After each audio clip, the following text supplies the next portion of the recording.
Hey guys, how's it going? It's Danconia and welcome back to the Overwatch League Roundup 2020. So, it's time for another Team of the Week for Week 3 this time. We did Week 2 last week, and this week we're going to look at some people who, well, there's actually one person who's carried over into Week 3 from Week 2, and the rest are actually new picks for this week, although some of the old picks from last week could come back. I mean, some of the picks from last week you could have in every Team of the Week at the moment. So, let's take a look at Team of the Week for Week 3. And my main support is where we're going to start. This is Alarm of the Philadelphia Fusion. Now, there were some questions why he wasn't in Team of the Week last week. And the reason for that was I thought he was a slightly inconsistent last week. I think it was nerves. I think that it was the Philadelphia Fusion homestand. It was his first time on stage at the Overwatch League. And I think it got to him slightly.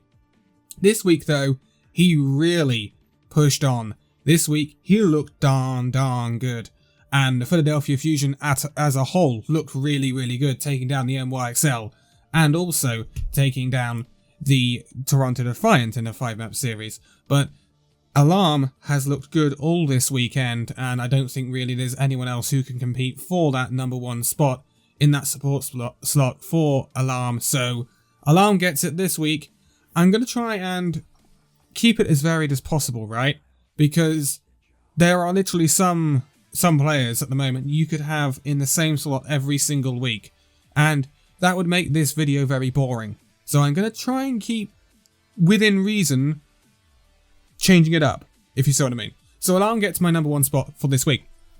Moving on to that flexy, more utility support role, normally occupied by the Lucio at the moment, and this is actually quite interesting because I'm giving this to Jexer of the Houston Outlaws.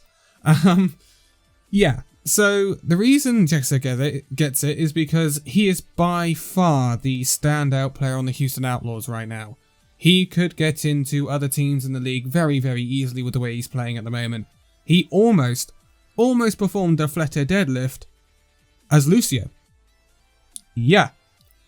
Albeit, you know, this was Houston versus Boston, so what you can take from that, whatever. But Jexer really did do well this weekend, despite his team being Papega. So let's give him the credit he deserves and put him in the Lucio, as I'm calling it at the moment, because basically that's all you play in that slot. Lucio spot for this week. There are some other honourable mentions. I did say just now that I wanted to keep refreshing it, so Funny Astro is an honourable mention. He always will be, with the way the Philadelphia Fusion are playing at the moment, but he did get the spot last week, so I want to keep moving it on, if you see what I mean. Another honourable mention is FD God of the Paris Eternal, but I don't think he popped off quite as well as he did in Week 1, so that's why he didn't get it. And also, Sanguinar of the London Spitfire, I've been very impressed with as well. He had some really clutch plays in that second half against the Washington Justice, so he's another honourable mention, and especially with how rookie he is as well. Really good things coming out of Sanguinar at the moment at the London Spitfire, but I'm going to give it to Jexer for this week. Moving on, and it's time for our tanks, and yes, we still have 2 tanks in the Overwatch League, even if the experimental card in Overwatch tries to change that. But we have our off tank to start off with. Now, last week this was occupied by Poco. It could well be occupied by Poco again. Poco played very well this week, and no doubt. And there are a few off tanks that could occupy this spot. Hotbar is an honourable mention, but again, New York Excelsior didn't look all that bright this week, so I can't put Hotbar in there. Actually, Celestin, especially in the second half for the London Spitfire, did very well this week. Nevix looked okay for the Toronto Defiant. Boston Uprising versus Houston Outlaws, yeah, I'm not picking anyone from there for this spot. It's going to go to Hanbin of the Paris Eternal. Hanbin gets into Team of the Week for his very first week in the Overwatch League. I was very impressed with Hanbin. I think he really rounds this Paris Eternal squad out very nicely for the foreseeable future before Sparkle comes in, obviously in that DPS role. Paris Eternal are looking like quite a frightening team, especially when you look at the future, and Hanbin is going to be a very critical part of that. And what I also really like about what Paris Eternal are doing, especially Hanbin seems to be working with Ben Bess very well. And that is a surprise to me. I thought the Paris Eternal brought in No Smite to play with Hanbin, but it turns out that they are really going to go down this mixed roster, and it's all credit to Hambin coming in from Element Mystic to just gel into this roster so well. I know the coaches are going to be a massive part of that for the Paris Eternal, but Hanbin's skill and his ability to mould into a perhaps alien team, with a lot of French influence, I think is fantastic to see Hambin settle in so well and so fast into this Paris Eternal team this week, and his play against the Washington Justice was very, very good.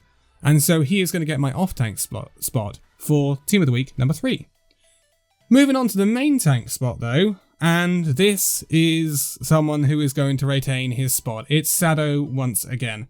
I can't give it to anyone else. I can give it to Mano. Mano was caught in no man's land for New York Excelsior a lot of the time. If I was to give it to Muma, I'd probably lose all of my subscribers and have to hand myself into the police for human rights violations, so it won't be going to Muma. I can't give it to Axiom for the Boston Uprising either, although Axiom actually did look okay for the Boston Uprising to my surprise when they didn't field fusions. Paris Eternal, Ben Best, honourable mention here. Ben Best was very good for the Paris Eternal and easily could have been in this Team of the Week. Raw for the Washington Justice was up and down. Toronto Defiance Beast, actually pretty solid. London Spitfires, JMac is JMac. Can't give it to JMac, I'm afraid. JMac is a bit too inconsistent for the London Spitfire. Gets caught out way too much.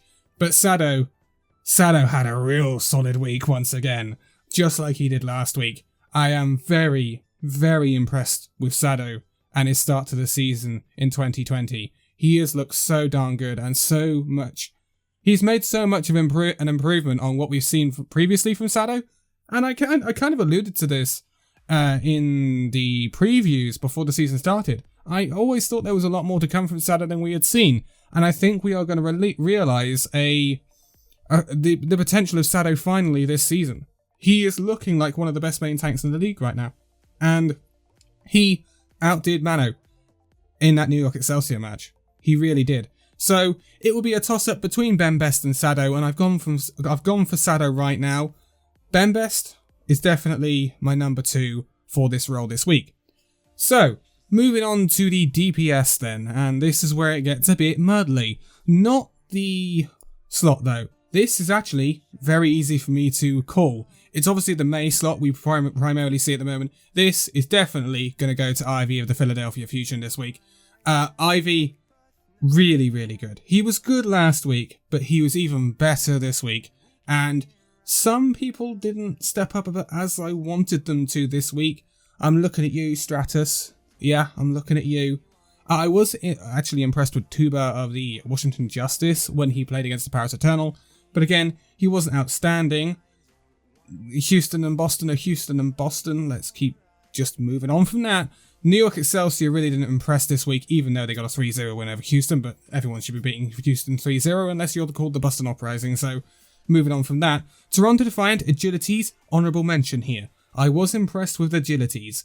He actually really popped off on the Doomfist at times against the Philadelphia Fusion, but when they were forced to go back to the meta, I don't think Agilities was outstanding, but Agilities was definitely really solid this week for the Toronto Defiant against a very, very good Philadelphia Fusion side. So he is an honourable mention for this projectile DPS slot, but I have got to give it to overall skill and consistency, and this hands down goes to Ivy of the Philadelphia Fusion, and I don't think many people can disagree with that. But moving on to our hitscan DPS, and hitscan DPS is where it gets tough because there are a lot of players popping off in the hitscan DPS role right now. I have literally got a list of names in front of me that could be in this spot this week, and last week, I gave it to Carpe. It's not going to Carpe this week, although it could have gone to Carpe this week, if you see what I mean. I'm just doing it to switch things up. There is a wealth of talent in the hitscan role right now, and Carpe, honestly, the way he's going at the moment, could be in this spot every single week, but that would be a bit boring, would it not? So I'm going to change it up for this week, but Carpe definitely in there. And there's a lot of people to consider here. So there's Glister of the London Spitfire. He did very well against the Washington Justice, but I don't think he did well enough to make it onto the Team of the Week this week. Then we have Jerry of the Boston Uprising. Jerry actually really impressed for the Boston Uprising against the Houston Outlaws, but we have to remember they were against the Houston Outlaws. So yeah, that's something you kind of glaze over, isn't it? We are definitely not going to be giving it to Blase of the Houston Outlaws. That's never going to happen. XZ, again, really good for Paris Eternal this week. So there's another one who you could have in this role. Corey of the Washington Justice, despite the Washington Justice going 0-2 at their very own homestand, Corey at times can put this Washington Justice team on his back. I actually remember the Blizzard World push from the London Spitfire in map 4 of that set, where London Spitfire were absolutely rolling Washington, and they got to nearer the end of point 3 with like 4.5 minutes in the bank, and that's astonishing for Blizzard World. That's like record-setting time. But Corey comes out on the Widowmaker and he just picks off London Spitfire players, even when they're not actually peaking that much. Like, they're just transitioning, they're just rotating, and he's just finding the ever so minute gaps, and he's picking them off. So, it didn't get Washington Justice the wins that they wanted, but Corey did look very good. But I'm not going to give it to Corey. I'm going to give it to Shore4. Because, honestly, Shore4 was massive in Toronto Defiant, playing these Philadelphia Fusion so very, very close on Sunday. And honestly, for overall, it's difficult because Toronto Defiant only played one game this week, right? If you were going to give it to time played and damage done and all that, it would probably go to Corey or XZ. Honestly, probably Corey, because Washington played 2 matches, but we don't always look at that, especially when you've got these odd weeks where some teams like Paris and Toronto played 1 game and Washington played 2 games. It's a bit unfair to just base it on stats. But I do believe that Shore4 was so pivotal in Toronto Defiant getting such a close result against such a good Philadelphia Fusion team. And Shore4 actually did very well for the Toronto Defiant in their previous match when he came on as well. I have been very impressed with Shore4 this season so far, and I think he deserves a spot in this Week 3 Team of the Week. But it honestly could be a wealth of options. You've got Carpe, you've got Corey, you've got XZ. I'd like to say Jerry, but I don't think I can put Jerry in there. Again, Glister really outsider. I don't think I can put Glister in there either. But mainly Shore4, Corey, XZ and Carpe. The reason I'm not putting Carpe in there is because he was in the Team of the Week last week, and I could honestly put him in every single Team of the Week, so I gotta ease off on him for a minute.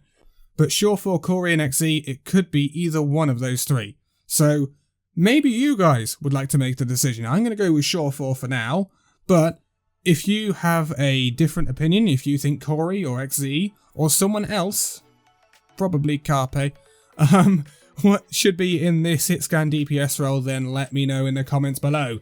But that is going to be my Team of the Week for Week 3. Week 4 is coming up just on the horizon. We travel to Houston. Oh boy. Do you know a funny fact?